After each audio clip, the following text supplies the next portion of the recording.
Chapter 18, April Winds.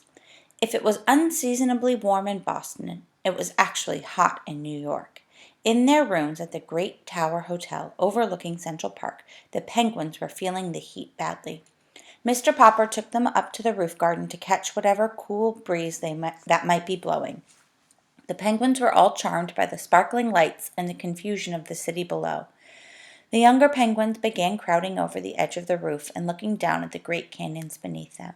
It made Mr. Popper very nervous to see them shoving each other, as if at any moment they might succeed in pushing one over.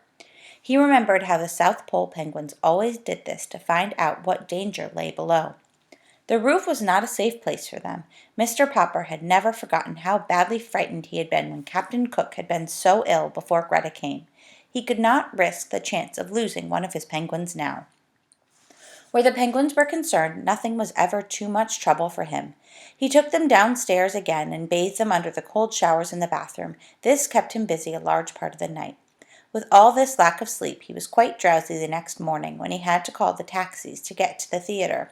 Besides, Mr. Popper had always been a little absent-minded. This is how he made the great mistake when he said to the first taxi driver, "Regal Theater." "Yes, sir," said the driver, threading his way in and out of the traffic of Broadway, which greatly interested both the children and the penguins. They had almost reached the theater when the driver suddenly turned. "Say," he said, "you don't mean to say those penguins are going to be on the same bill as Swenson's seal, do you?" "I don't know what else is on the bill," said Mr. Popper. "Anyway, here's the Regal." And they piled out and filed in the stage entrance. In the wings stood a large, burly, red-faced man. "So these are the Popper performing penguins, huh?" he said. "Well, I want to tell you, Mr. Popper, that I'm Swen Swenson, and those are my seals in there on the stage now, and if your birds try any funny business, it'll be too bad for them. My seals are tough, see? They'd think nothing of eating 2 or 3 penguins apiece."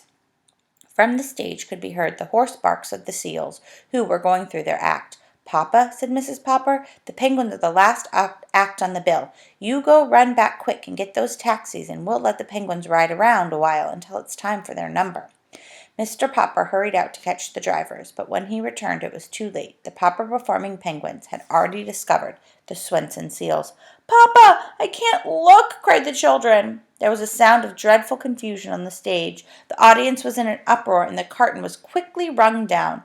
When the Poppers rushed onto the stage, both penguins and seals had found a stairway leading to the Swenson dressing room, and they were on their way upstairs. "I can't bear to think what's happening up there," said Mrs. Popper with a shudder. Mr. Swenson only laughed. "I hope your birds were insured, Popper. How much were they worth? Well, let's go up and look." "You go up, Papa," said Mrs. Popper. "Bill, you run out of the theater and call the police to come and try to save some of our penguins." "I'll go get the fire department," said Janey. And the firemen, with a great clanging, came and set up their ladders so that they could get in through the window of Mr. Swenson's dressing room. They were a little vexed to find there was no fire at all. However, when they found 6 black mustached seals sitting barking in the middle of a room with 12 penguins parading gaily around them in a square, they felt better. Then the policemen came in their patrol and climbed up the ladder, which the firemen had left against the building. By the time they too came through the window, they could scarcely believe their eyes, for the firemen had put the firemen's hats on the penguins, which had made the delighted birds look very silly and girlish. Seeing the firemen so friendly with the penguins, the policemen naturally took sides with the seal and put policemen's caps on them. The seals looked very fierce with their long black mustaches and black faces underneath.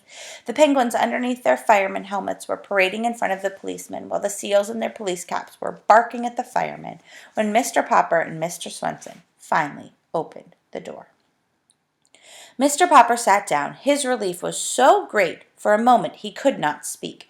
"You policemen had better get your hats off my seals now," said Mr. Swenson. "I gotta go down on stage and finish the act." Then he and his 6 seals slipped out of the room with a few parting barks. "Well, goodbye, ducks," said the firemen, regretfully removing their helmets from the penguins and putting them on their heads. Then they disappeared down the ladder. The penguins, of course, wanted to follow, but Mr. Popper held them back. Just then the door flew open, and the theater manager burst into the room. "Hold that man!" he shouted to the policeman, pointing at Mr. Popper. "I have a warrant for his arrest." "Who, me?" said Mr. Popper in a daze. "What have I done?" You broke into my theater and thrown the place into a panic. That's what you've done. You're a disturber of the peace. But I'm Mr. Popper, and these are my performing penguins, famous from coast to coast. I don't care who you are. You haven't any business in my theater.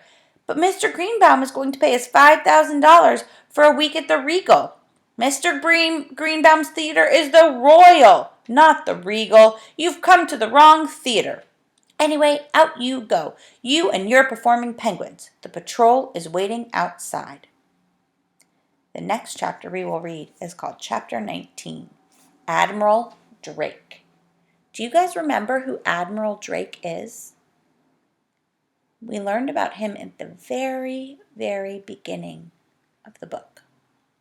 Remember, he is the Antarctic explorer that sent Mr. Popper, a penguin, in the first place. Tomorrow we will see what will happen. Maybe we'll meet Admiral Drake.